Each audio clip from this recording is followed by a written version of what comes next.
Hi, everyone. This is Dr. Kelly. Happy New Year. Today, I want to talk about the thyroid. January is Thyroid Awareness Month.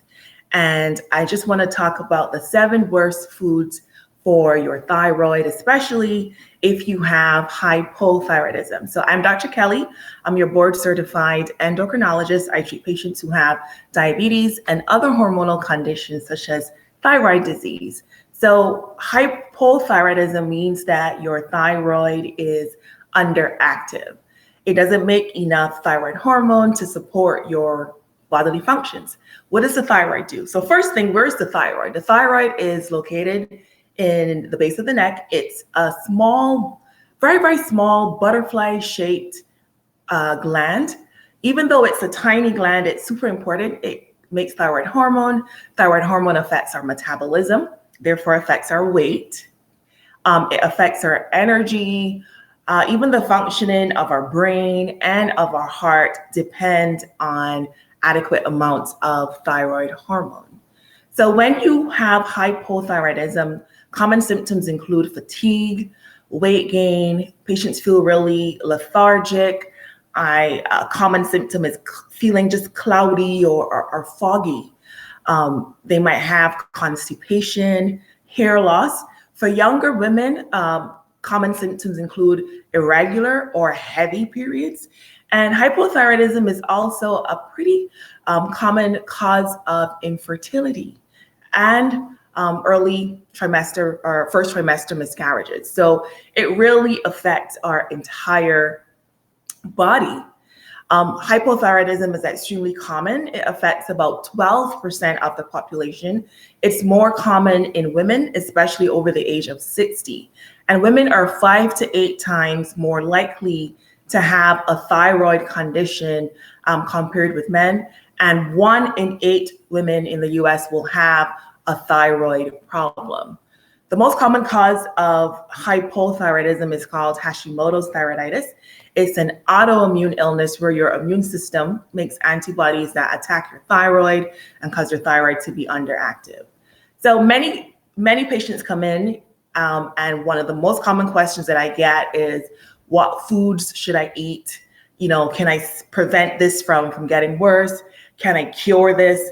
And to be honest, guys, I know there's so many books out there, people making money off of these books, and there's so many blog sites and websites that say that, you know, you can heal your thyroid with food. But to be honest with you, there's no real thyroid diet. If you have Hashimoto's, usually it's a progressive disorder where eventually your thyroid will stop working completely. So there's no food or avoid that will cure your hypothyroidism or that will delay progression. However, there are some foods that you should avoid that could interfere with how you take your thyroid medications as well as your symptoms. So I want to go over the 7 worst foods for your thyroid, especially if you have hypothyroidism. So the first thing is iodine. So your thyroid gland needs iodine to make adequate amount of thyroid hormone. And the recommended daily amount is 150 micrograms per day. If you are pregnant, that goes up to 220 micrograms per day. And if you are breastfeeding, the iodine requirement is about 290 micrograms per day.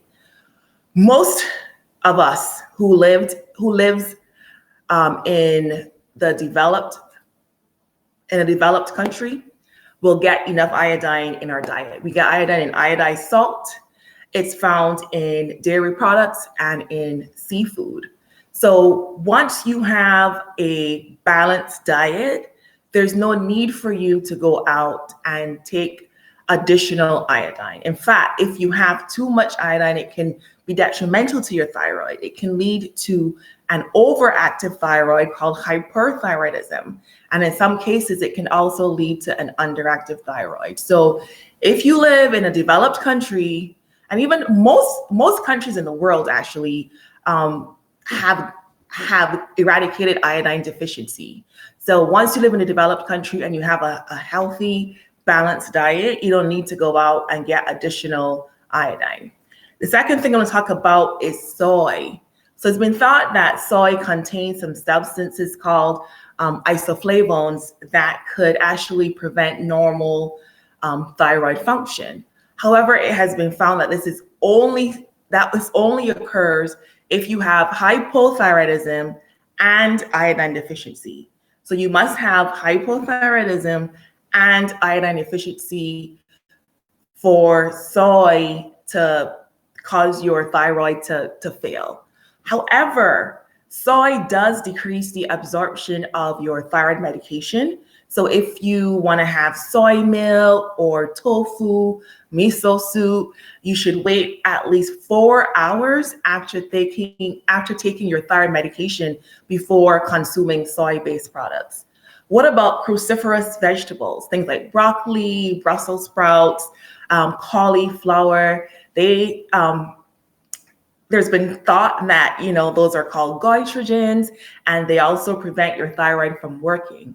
However, this is only the case if you also have iodine deficiency. So most of us who are iodine replete, these vegetables are not going to make your thyroid gland fail.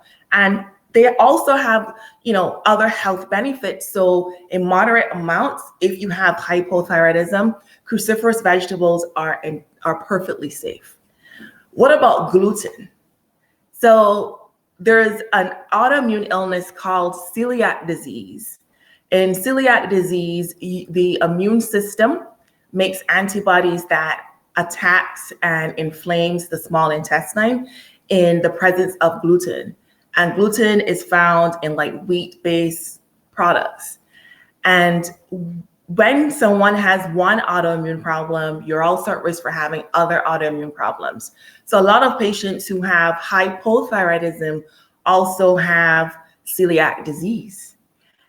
And sometimes the symptoms of the hypothyroidism can actually get better when a patient goes on a gluten-free diet to treat their celiac disease.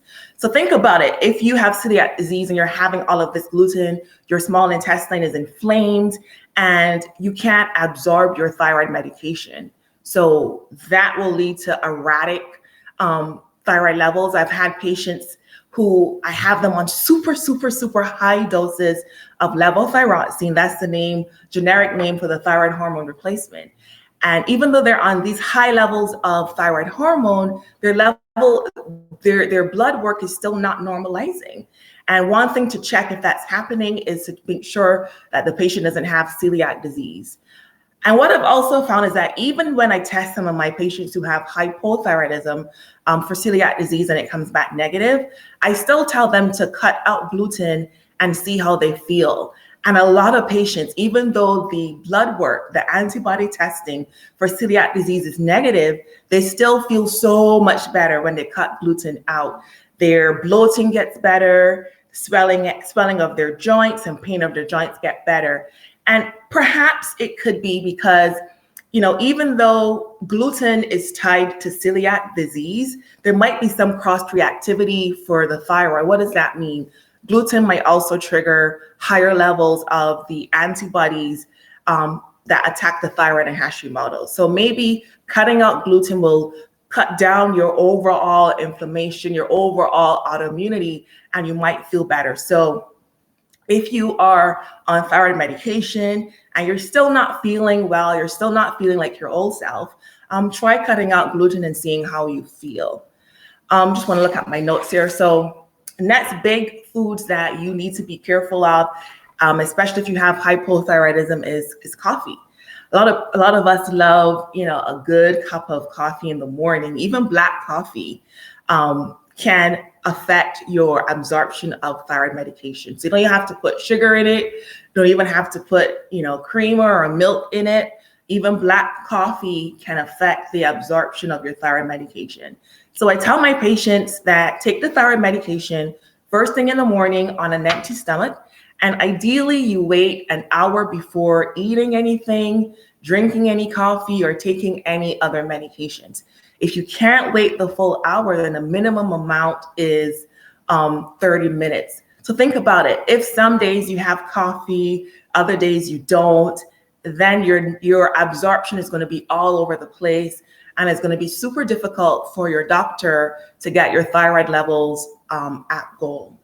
I talked about other medications. What are the medications that you should separate from your thyroid replacement? Things like iron, calcium, multivitamins that have iron and calcium in it, they need to be at least 4 hours away from the thyroid medication.